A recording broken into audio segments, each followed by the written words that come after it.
So long term, there was a problem with the revenues planning out the way we wanted, expected as a state. And then two, in the short term, hiring up, improving the system, and then at the same time, the issue with the loss of ridership. So that really has sort of come to the head and is coming to the forefront in the next couple of years, which is why, the governor's done some amazing things for the T this year.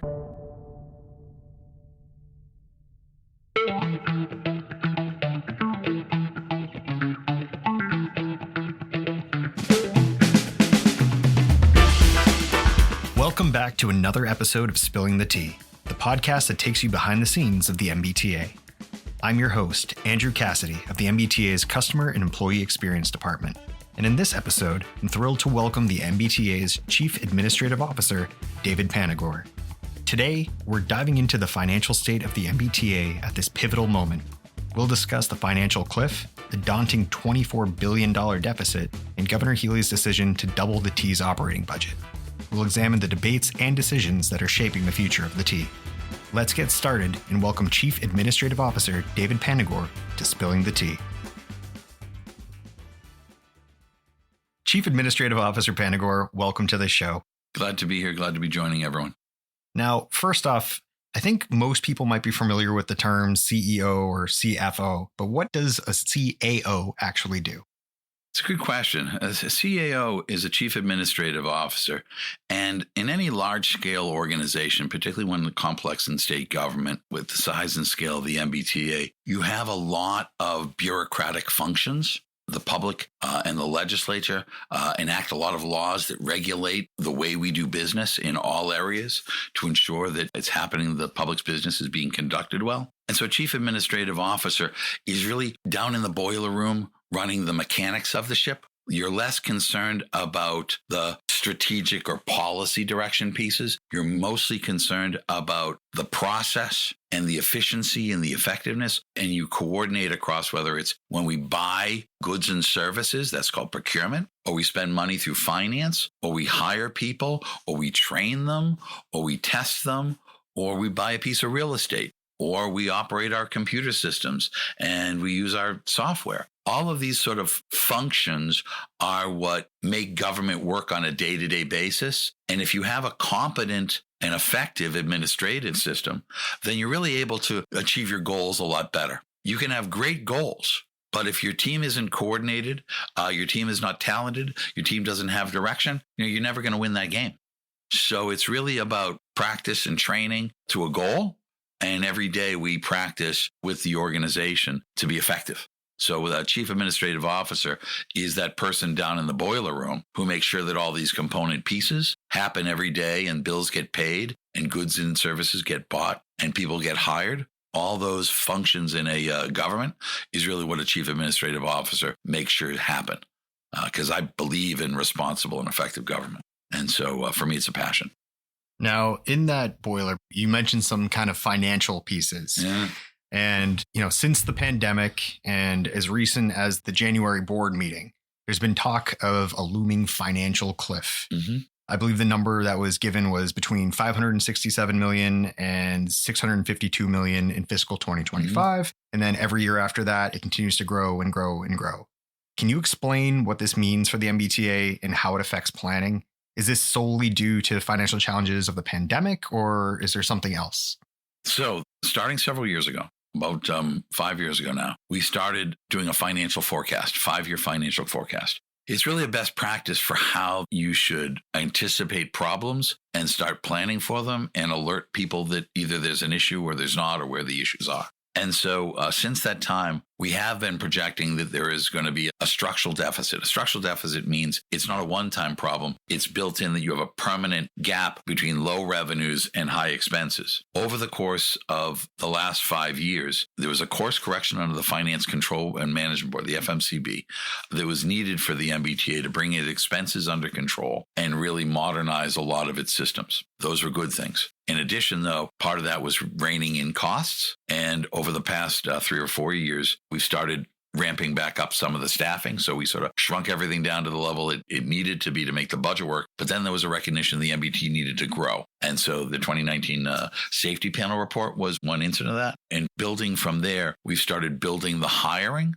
So what you have is, to get the T to be safe and reliable, we need to increase our headcount by thousands. And that costs a good deal of money. So that's one side of the equation. On the other side of the equation, there was always a need to, because the revenues are only growing at around 2.5% and expenses were growing double that. Now you have COVID strike. Across the country, transit systems lost riders, and the ridership has come back very unevenly across the country. And for the MBTA, we're probably down at least $300 million a year in terms of revenue still that we used to get before the pandemic. During the pandemic, the federal government gave to transit authorities a lot of operating funds. Those operating funds have helped maintain our budget until this year, fiscal year 2024.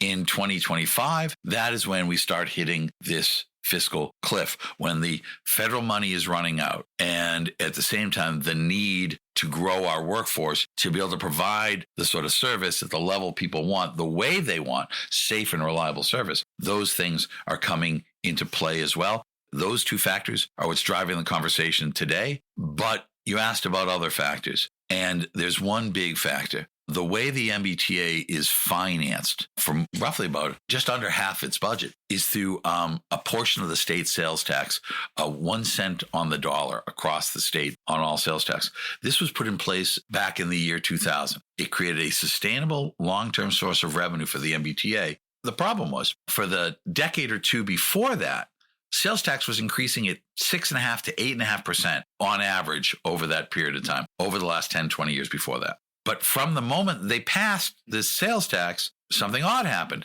It grew at far less, a couple percentage points.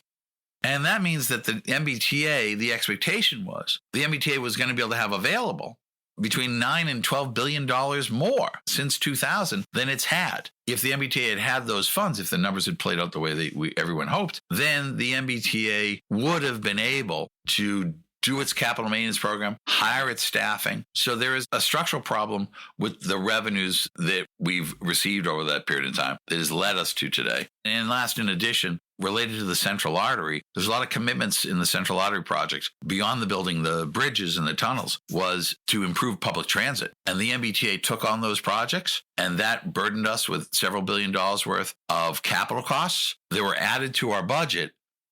And it was hoped that this sales tax would pay for it. But when the sales tax didn't pan out, well, the bills were still coming in on the work and the bond issues we'd issued. So long term, there was a problem with the revenues planning out the way we wanted as a state. And then two, in the short term, hiring up, improving the system, and then at the same time, the issue with the loss of ridership. So that really has sort of come to the head and is coming to the forefront in the next couple of years, which is why, the governor's done some amazing things for the T this year. No, it's good to hear that there's an awareness of the issue and an interest in correcting this, because clearly there are compounding issues that have been in place for decades now that have kind of led to where we are right now. And speaking of where we are right now, I think it was last November, it was announced that the MBTA would need $24.5 billion with a B dollars to bring the T into a state of good repair. Can you explain what that figure is and how the MBTA plans to catch up on its backlog of work that we're trying to do with all these diversions? How can we catch up on that backlog when there's such a daunting price tag facing us? So the MBTA has financial needs, both in its operating budget, which we just discussed, but in addition, which was not included, is its capital needs.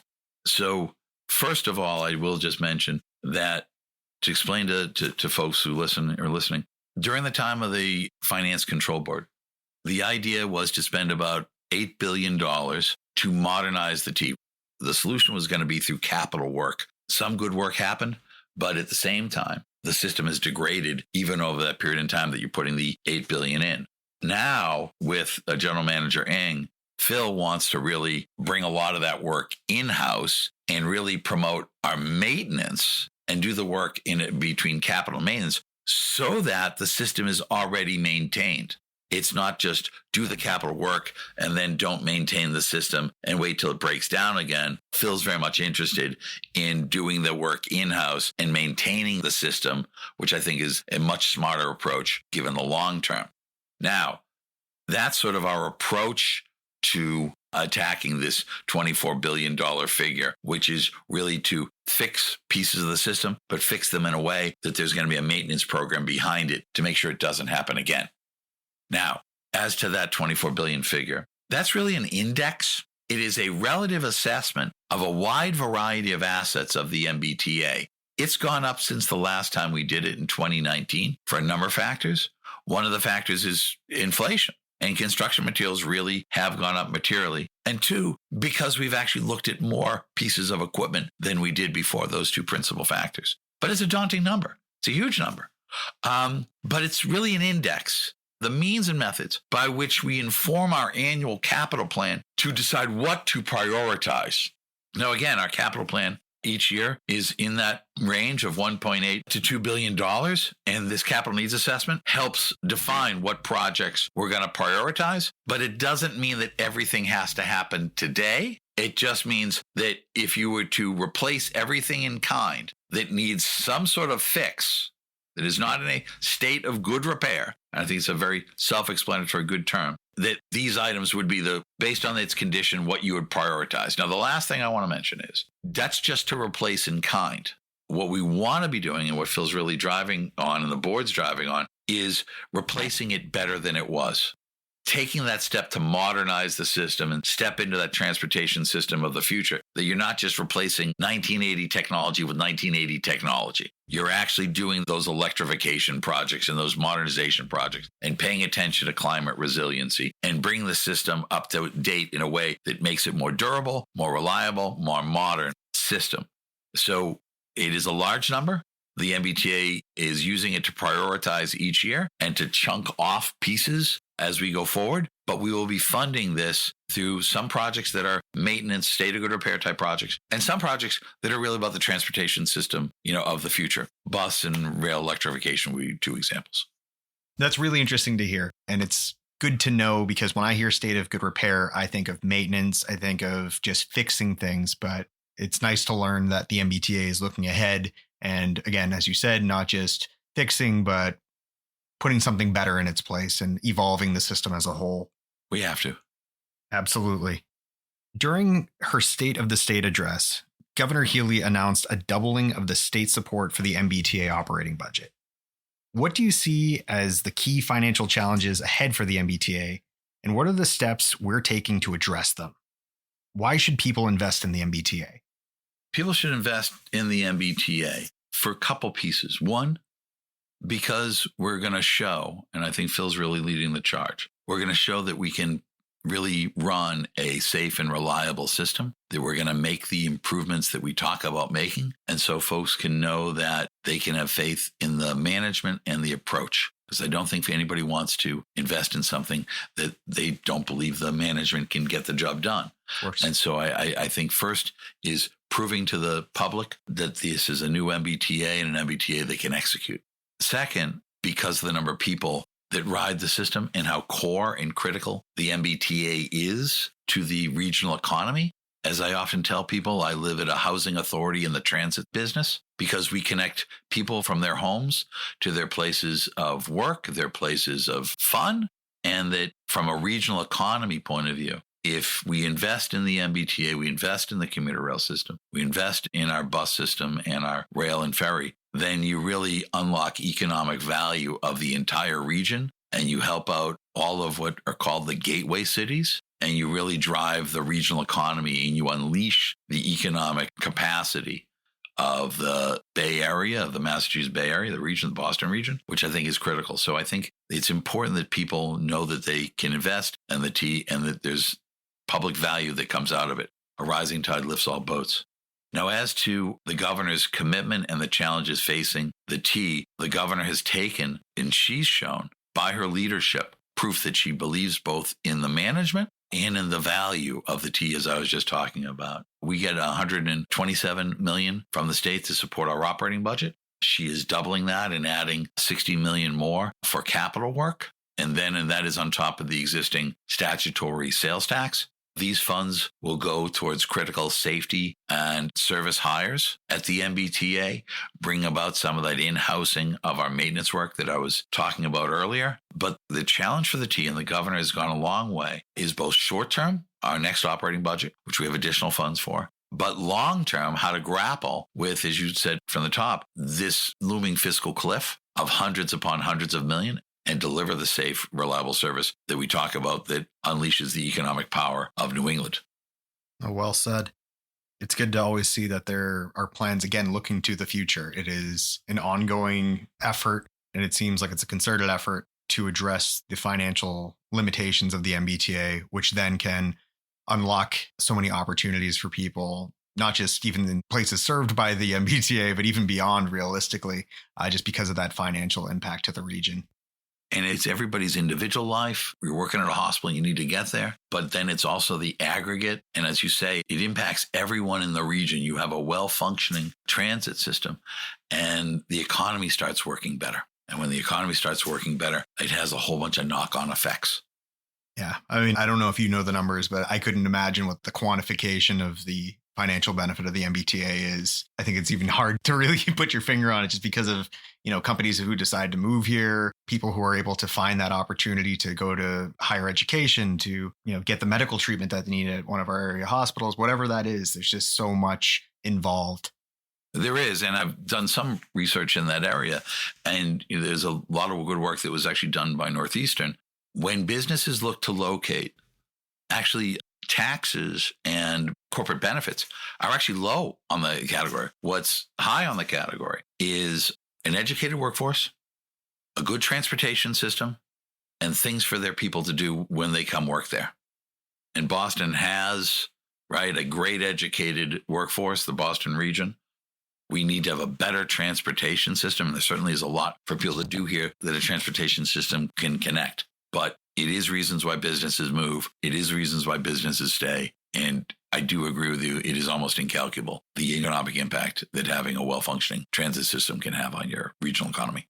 Absolutely. And I've seen the opposite of the MBTA, or just living in a region where you just have no public transit options. And there is a felt impact, to say the least. Yes.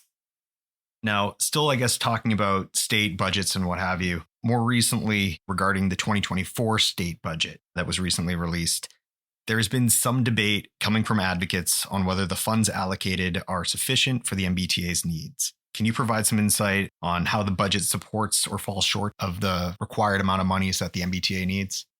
Well, the MBTA's needs are fairly daunting. To really run the system that everyone would like to see requires a substantial increase. We're already halfway there in our head count. And we're right now doing a formal assessment of how our staffing would be. On top of that, there is the financial need for the capital program, as funds will be drying up in a few years. And then on top of that, we have a very robust discussion in the transportation sphere about all the modernization systems and things people would like to see happen. And those are in the several $billion range to see all this transportation system of the future happen in Boston. All of those are financial needs, and they're daunting, and they're not going to happen as a solution in a moment. They're going to happen because a lot of good, dedicated people come together and think about how to sustainably fund the Commonwealth we want to see over the long haul. I think that's really where the answer will happen. But in terms of the MBTA's budget for next year, one, the MBTA always has to try and be reasonable. Well, at the same time, we want to operate a safe system. We're working with the state to identify proper funds. The governor has, as she said, doubled the operating support. That's the most the T has seen in terms of additional money since 2015. As I've said publicly, it will be a tight year for the MBTA next year, and we're going to have to watch our P's and Q's and make sure that we do not overspend. But I would agree with the advocates that the financial needs of the MBTA are fairly large and are probably not going to be met in one single moment. That's fair. I mean, it definitely step in the right direction without question. I mean, if this is going back to 2015, that's nearly a decade. But with so many needs as a system, there's also the equivalent needs financially. There's also, look, 127 million. The governor has been very fiscally prudent with next year's budget. And for the MBTA to receive that amount of money when other budgets are being tightened, it's a substantial commitment, but it's also recognition that it's really a bridge year. Yeah. And I think it also shows that not only do we have the attention, but there's the need there as well. There's that need to grow. There's an importance to it, and things need to start, moving more quickly or at least more soon.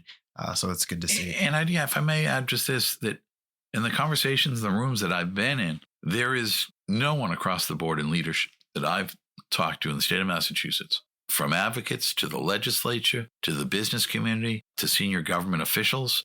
All of them recognize not only the need, but the value. The issue today is more so, how do we get from here to there? But I think the most important thing is that first, everyone is aligned that we need to do something. We need to get there. And I think we have general agreement in terms of the value. And I do think that the work that Phil is doing with our operations teams and our capital teams to deliver on promises made really will underpin that conversation and prove to people that it's good value to invest in the MBTA. Now, you touched upon this in the previous question I asked you, and I spoke with the general manager about it in the last episode a little bit. But also during her State of the State, Governor Healy mentioned that the MBTA had exceeded its hiring goal of 1,000 employees, and I believe we were closer to 1,500, which is a significant, increase over that goal. How will that change impact the MBTA's operations, and what are the immediate and long-term benefits that riders and employees might notice? Yes, significant, if I was to use one word. And first, I would say in terms of impacts and what people see is they see a T that from an administrative point of view can execute.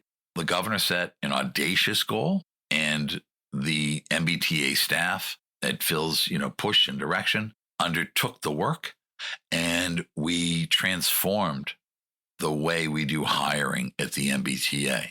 And so you have a permanent change in the system, and that is indicative of the type of permanent changes we need to make to the way the MBTA operates across the board to be able to deliver to the public. So first, you've got an MBTA, and I want to compliment the staff that have worked on this in both my office and in the workforce department to permanently change the way we do business. So we're going to be able to deliver on that hiring. And the hiring that we're delivering on is directly related to safety positions and a expanded safety department, operations positions in both service delivery and in safety positions in operations. And as I mentioned earlier, in-housing staff. So we restore the in-house capacity of the MBTA to do maintenance work and to have sufficient staff on hand. So you're going to see improvements in service. For example, as we continue to ramp up our bus operator hiring. A year ago, we did 30 people every maybe 10 weeks, 12 weeks. We now do 100 people every 10 weeks or so. So our training program is greatly expanded. You're going to see that in terms of level of service for bus operators. It's going to take the rest of the calendar year to play out or more. But you're going to see improvements in service. You're going to see improvements in safety. You're going to see improvements across the system. It's going to be slow. It's going to be gradual, but they're going to be material. And so this hiring is dedicated. I would arguably state 90% or more of our MBTA hiring is all dedicated to frontline workers, folks in the trades, and folks, who are working in safety. With any growth in a system, you have a small amount of growth in your administrative side, but this is really about delivering a safe and reliable service and putting the headcount of the MBTA at the service of the public in those areas of need to be able to deliver on the governor, the secretary, and the GM's promises. It sounds like everything that our riders and our employees want to hear. Immediate benefits, long-term benefits, whether they be gradual or not. It's, again, just that positive upward trajectory that I know so many are looking for. They are. And the reason I mentioned about the hiring system being changed is because I want to emphasize for listeners that the pipeline of hiring, this improvement of the service and safety, there's no falling back. There's no taking two steps back. We've now got a system in place that will continually hire these people to deliver. As we come to the close, what message would you like to share with our listeners regarding the MBTA's financial journey and the road ahead? It's not been easy. I'll be honest. I worked on the Chelsea receivership and I worked on the Springfield Control Board. And I came to the MBTA because I have a specialty in helping public sector institutions that are organizationally and financially troubled. And I would pair the two. Organizations that have a financial problem usually also have a need of organizational improvement. I hope that financially, in the next year or two, we are on a much shorter time frame to have the MBTA on better financial footing and deliver much more reliable and much safer, service to the public, and we don't have as many challenges. But I think that making the MBTA the best transportation in the system in the country has been a driving force. And below the surface, I think there's a lot of improvements that have happened that folks don't see that make, and again, it's why I'm in administration, that improve. We've moved from paper systems to electronic systems. We've gone online. We've done a whole bunch of different modernizations, and those together will continue to bear fruit over the next several years. But I do think that our challenge is a long one, because if it took you 20 years to get into the problem, it's not going to take you overnight to get out. And as been pointed out through our conversation today, the backlog of challenges in the system are tremendous. And we need to modernize our internal systems to be able to deliver. And Filling is very interested in being innovative in terms of our approaches. So I think that as challenging as it is, and it is challenging many days for riders, that we are making progress. We're having these diversions so that we make permanent change and we fix these systems so that we don't have to come back in 2 months and fix them again. But that this challenge is going to go on for, financially at least, for several years, and that investing in the MBTA is going to be a worthwhile investment. And there's been a lot of progress, but more progress needs to be made. David, thank you so much for sharing your insights on these complex financial issues. I think I'm still going to be processing some of this for a while, as I assume some of our listeners will as well. But just thank you again. It's been really informative. Glad to be here. Glad to be part of the conversation.